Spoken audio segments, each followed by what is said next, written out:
Hey guys, Prangell Gaming here, and today I'm going to be giving you a Millwall analysis video. Now today's Millwall analysis video is Chesterfield versus Millwall, a game that we actually did win 2-1. And I can finally say Millwall are back to their winning ways. We've won 2 in a row. It's quite a good feeling, as Millwall fans recently haven't known that feeling, because as I've said in previous analysis videos, we've been very inconsistent in getting wins, and we haven't actually had a draw in a very long time, so that's something to think about. Now, enough about that. Let's actually talk about what happened in this game. Now, the first chance was actually a Chesterfield chance, and it came from Sylvan Ebanks-Blake. He crossed the ball up the pitch for Novak to run onto the ball, and Novak did exactly that. Now, when Novak had the ball, he moved forward with the ball and actually got put through. Now, he had a shot that unfortunately for Chesterfield didn't go in, but it's all to do with Archer coming off the line and putting enough pressure on Novak so he wouldn't score, and that meant that obviously the game was still level. Unfortunately, Chesterfield did obviously get the first goal in the game, and it was a cracking goal, absolutely fantastic.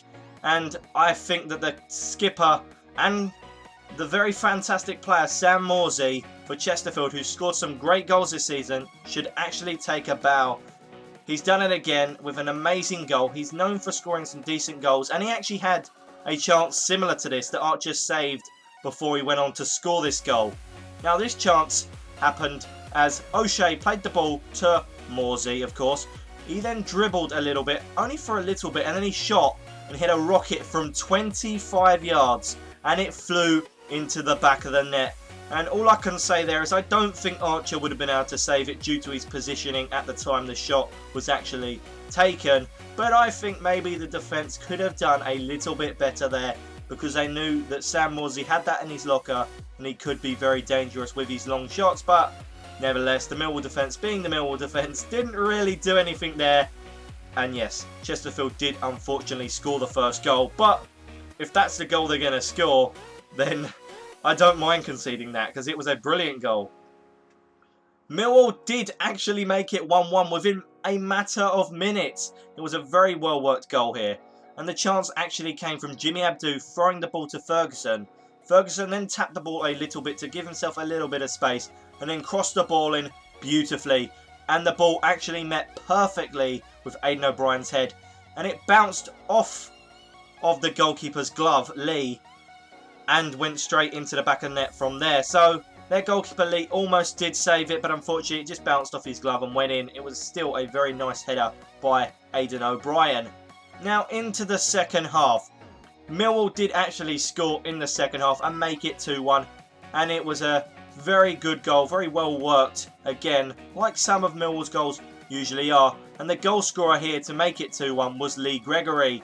Now Wallace played the ball to him, and Gregory just about stumbled with the ball into the area. Now, as he got into the area with the ball, he then tapped it past the goalkeeper, Lee, and it was a very fast, free-flowing goal, and I think it was very nice. We don't usually score goals like that, so Wallace has added a lot to the team because he's very quick and very good at attacking and create lots of chances that maybe we didn't have when Wallace was actually at the club.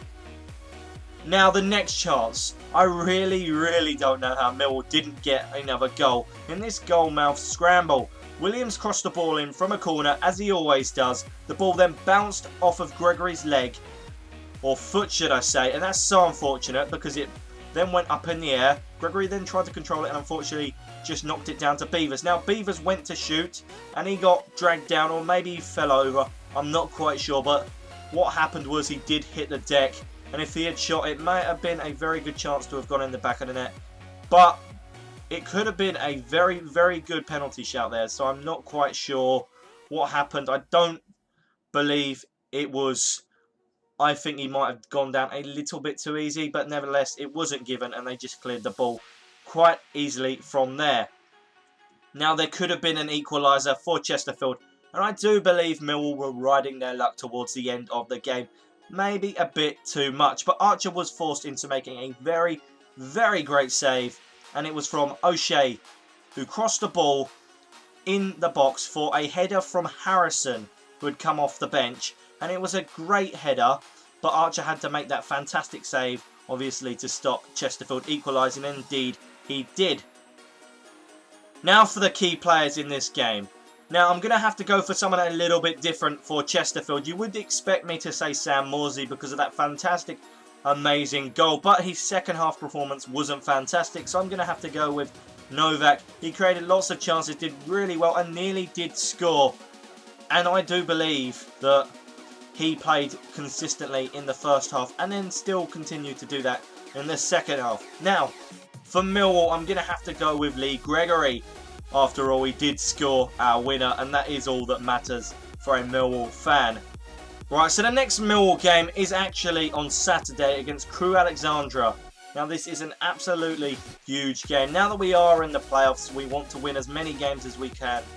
And if we do, hopefully the teams below us and above us can maybe drop points and help us in a way so we can start moving up slowly and collecting maybe a few points. Now, before I end this analysis video, of course, feel free to check out any other analysis videos that I've done on this channel. There are every single game that Millwall have played in. So if you maybe didn't go to a game or you didn't see the highlights, you can go check them out. They're all on my channel. I've been doing it since the start of the season.